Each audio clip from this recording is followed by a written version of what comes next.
Trigonometry, Chapter 7, Applications of Trigonometry, Vectors, Section 2, The Law of Cosines, Video 4, The Law of Cosines, Example 3.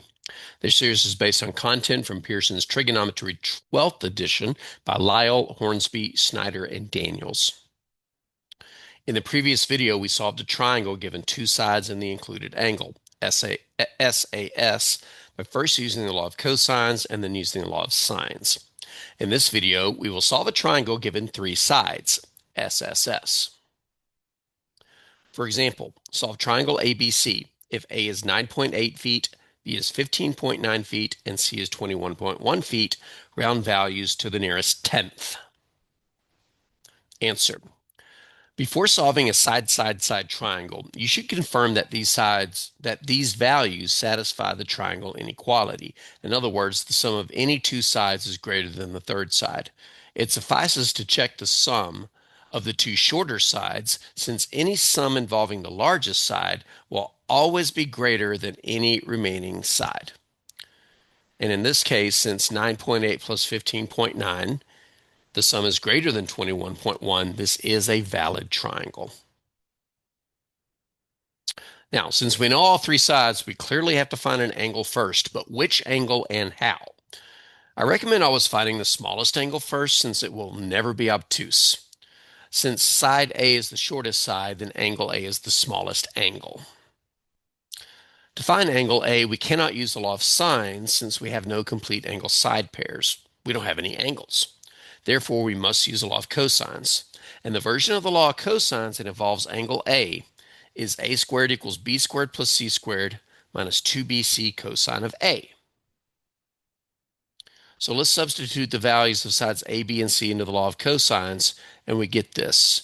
9.8 squared equals 15.9 squared plus 21.1 squared minus 2 times 15.9 times 21.1 times cosine of A. Looks like a hot mess. Now, to solve for A, it's a good idea to first complete as much arithmetic as possible without rounding any values. Now, I know some of you have watched previous videos saying, but wait a minute, earlier you didn't put anything in the calculator and you did algebra and then you put a big funky expression in a calculator. That's correct. However, there's no problem using a calculator on intermediate steps as long as things are not rounded. Could we solve this for A without doing any arithmetic? Of course we could. We just move stuff over and do a division. Do you want to do arithmetic to make this have less operations? That's completely up to you. I'm just demonstrating an option for solving for A, but at no point will I use any rounded off values until the very end.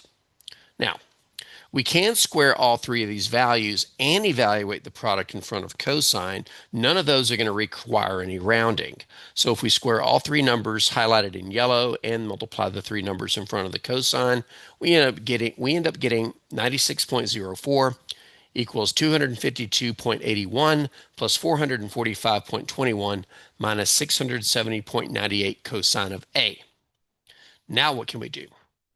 Well, we can combine the two constants on the right. We can't bring in the third constant because it has the cosine A attached to it. So if we add 252.81 with 445.21, that gives us 698.02.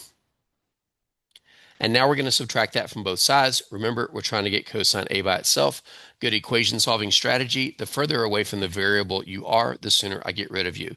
So we're going to subtract 698.02 from both sides, and that will give us negative 601.98 equals negative 670.98 times cosine of A.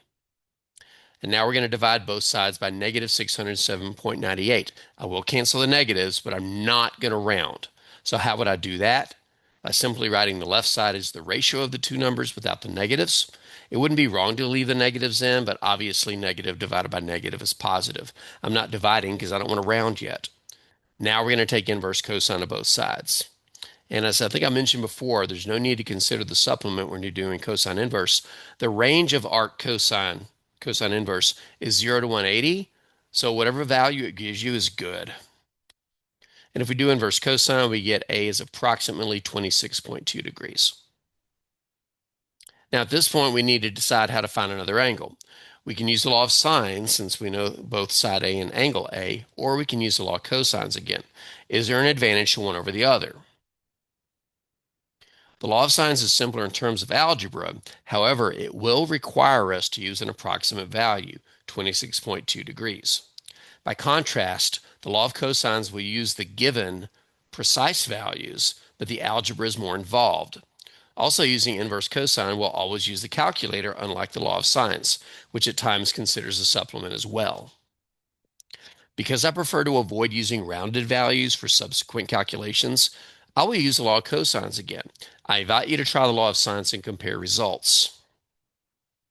And I should recant something I mentioned earlier. We found the smallest angle because it was guaranteed to be acute, but using inverse cosine, it doesn't matter because of its range. So when using the law of cosines to find an angle, it doesn't matter which angle you find. It's only with the law of sines where you have to be careful when finding an angle. Now, let's find angle B. The law of cosines involving angle B is b squared equals a squared plus c squared minus 2ac cosine b, and this is going to follow the exact same flow as when we found angle A. We're going to substitute the values. We're going to square all the three numbers and multiply the numbers in front of cosine. We're going to combine the two numbers on the right. We're going to subtract 541.25 from both sides. We're going to divide both sides by the coefficient of cosine. We'll cancel the negatives, but we won't divide the fraction. And then we'll do inverse cosine, which gives us an angle of 45.8 degrees. And now that we know two of the angles, the third one is easy. We simply subtract the first two angles from 180 to get C as 108.8 degrees. Excuse me, 108.0 degrees.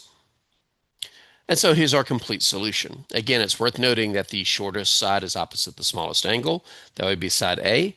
And the longest side is opposite the largest angle. That would be side C. Now you try. Pause the video and try the following. Solve the triangle, round to the nearest whole number. We have three sides of 5, 7, and 9. All right, here's your fair warning if you haven't paused the video to try the problem yet. Solution in 3, 2, and 1. We're going to start with angle A, which is the smallest angle, but it actually doesn't matter. Here's our setup for the law of cosines. And if we solve for A, we should get about 34 degrees. Continuing with B, here's the setup for the law of cosines for finding angle B. And we should get angle B is about 51 degrees, which means that angle C, upon subtracting, will give us about 95 degrees.